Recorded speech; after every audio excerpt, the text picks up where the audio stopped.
Hello दोस्तों, नमस्कार।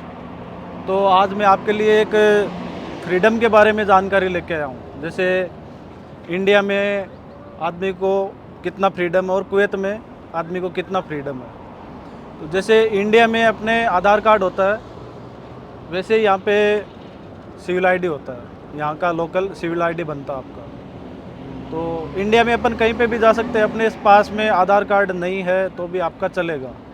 जैसे वहाँ पे अगर अपने को कुछ डॉक्यूमेंटली कुछ करवाना है, जैसे बैंक में खाता वाता खुलवाना है या अदरवाइज कुछ भी करना है, तो अपने को आधार कार्ड चाहिए। लेकिन ऐसा रूल नहीं है कि अपने को आधार कार्ड जेब में लेके घूमना है। वो अपने को इंडिया में फ्रीडम है, लेकिन यहाँ कुवैत में ऐसा फ्रीडम नहीं है। तो जो भी भाई लोग अपने नए आ रहे हैं कुवैत में, तो उनके लिए मैंने ये जानकारी शेयर कर रहा हूँ। जैसे आप नए आए हो तो आपका यहाँ पे तुरंत आते ही आपका सिविल आईडी नहीं बनेगा। सिविल आईडी बनने से पहले कुछ प्रोसेस होते हैं। जैसे आपका सबसे पहले मेडिकल होगा, और मेडिकल होने के बाद में आपका फिंगर होगा। फिंगर होने के बाद में उसमें फिर आपका 1 मंथ जैसा लग जाएगा, 1 मंथ टाइम लग जाता है। जैसे आपका उसके बाद में आपका मोबाइल आईडी आएगा। तो मोबाइल आईडी आने के बाद में उसके मतलब 1 वीक या 2 वीक भी लग जाता है कभी कभी। जैसे अभी 1 मंथ भी लग जाता है और 2 मंथ भी लग जाता है कभी कभी। जैसे यहाँ का वही जैसे गवर्नमेंट का काम है, तो गवर्नमेंट के काम में थोड़ा बहुत लेट हो जाता है, तो ऐसा है।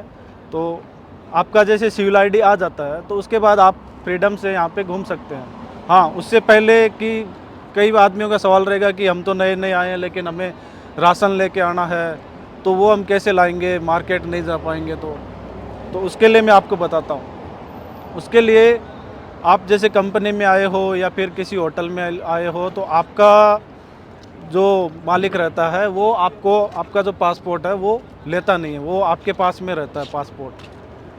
तो आप उस पासपोर्ट को कैरी करके साथ में ले जाके आप बाहर कहीं भी घूम सकते हो, लेकिन उतना फ्रीडम से नहीं घूम सकते। फिर भी आप अपना खाली राशन लो, और राशन लेके आप अपने तुरंत जहाँ पे भी आप रहते हो उसमें आप चले जाओ।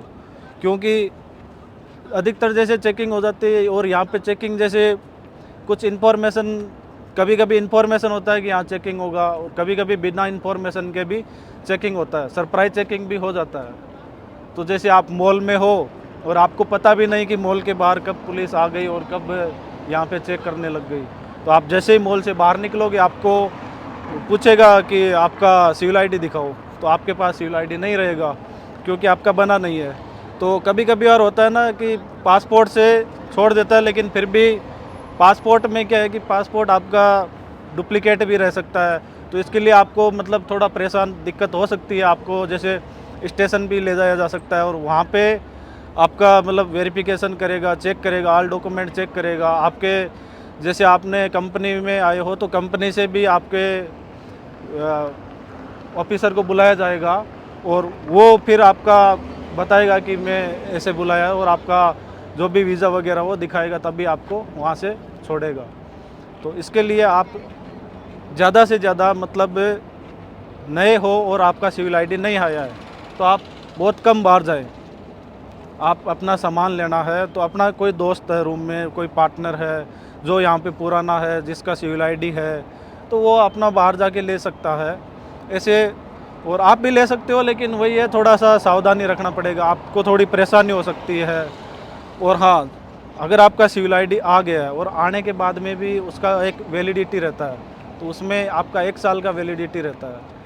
तो आपका मान लो वैलिडिटी यहाँ पे पूरा हो गया है 1 साल का, तो उसके बाद में क्या अपग्रेड होता है। तो अपग्रेड जो होता है ना, उस बीच में भी आपका जो पुराना सिविल आईडी है वो नहीं चलता है। वो आपका जो अपग्रेड होगा, नया आएगा, वो आपका चलेगा। तो थैंक यू दोस्तों, मिलते हैं नेक्स्ट वीडियो में। और ऐसे ही मैं आपके लिए बाहर की जानकारी देता रहूँगा। बने रहिए अपने चैनल पे।